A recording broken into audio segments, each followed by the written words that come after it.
আসসালামু আলাইকুম। আফসানা কুকিং কুইনে আপনাদের স্বাগতম। আজকে আমি নিয়ে আসলাম আপনাদের জন্য লইট্টা মাছ রান্না।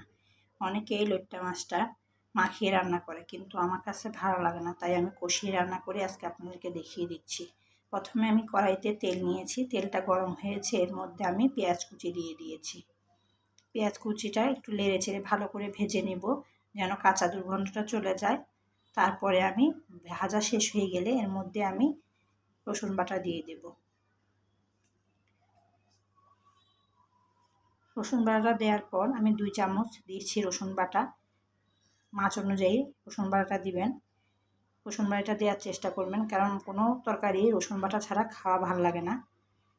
রসুন বাটাটা আমি ভালো করে ভেজে নিব পেঁয়াজের সাথে। এবার রসুন বাটাটা ভাজা হয়ে গেলে এর মধ্যে আমি হলুদের গুঁড়া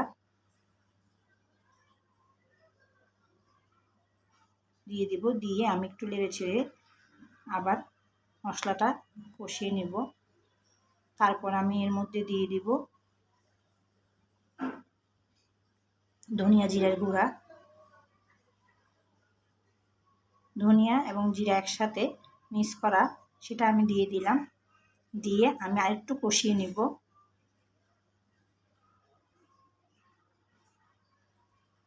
কষানো হয়ে গেলে তার মধ্যে আমি মরিচের গুঁড়া দিয়ে দিব।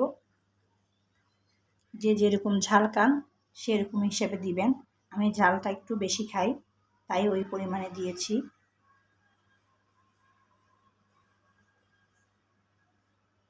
মরিচের গুঁড়াগুলো দিয়ে আমি আবার মশলাটা কষিয়ে নেব। তারপর এর মধ্যে আমি লবণ দিয়ে দিব।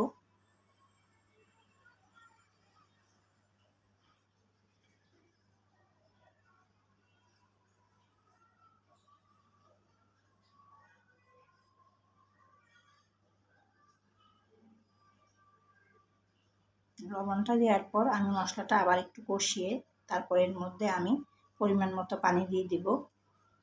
পানিটা দিয়ে আমি মশলাটা কিছুক্ষণ কষিয়ে নেব। 4-5 মিনিট আমি মশলাটা কষিয়ে নেব।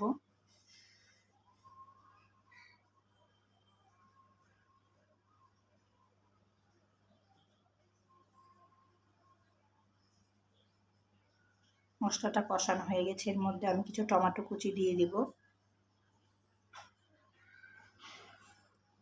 কিছু টমেটো কুচি দিয়ে আমি আরেকটু মশলাটা কষিয়ে নেব, যেন টমেটোগুলো সিদ্ধ হয়ে যায়।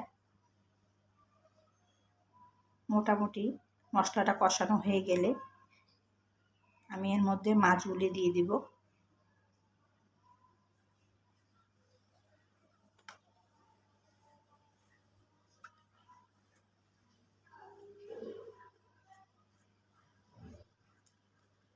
মাছগুলি আমি আগে থেকে ধুয়ে হলুদ এবং লবণ দিয়ে ধুয়ে নিয়েছিলাম। এবার আমি মশলাগুলির সাথে মাছগুলিকে ভালো করে নেড়ে চেড়ে মশলাগুলি মিশিয়ে নেব।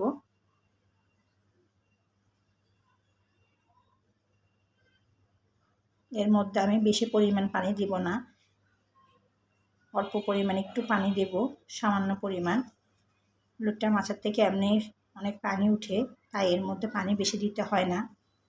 মাছের পানি দিয়ে মোটামুটি রান্না হয়ে যাবে।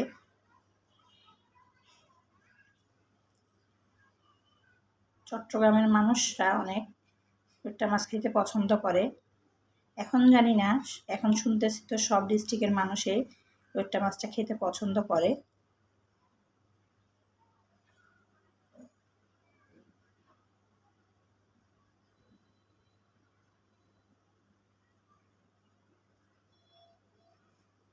এর মধ্যে কয়েকটা কাঁচামরিচ দিয়ে দিব আমি, দিয়ে আমি ঢাকনা দিয়ে দিব।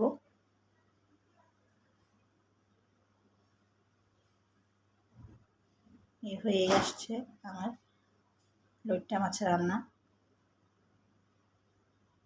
আমি ঝোলটা একটু শুকিয়ে নেব। লইট্টা মাছের ঝোল থাকলে ভালো লাগে না। আমার রান্নাটা কেমন হয়েছে জানাবেন।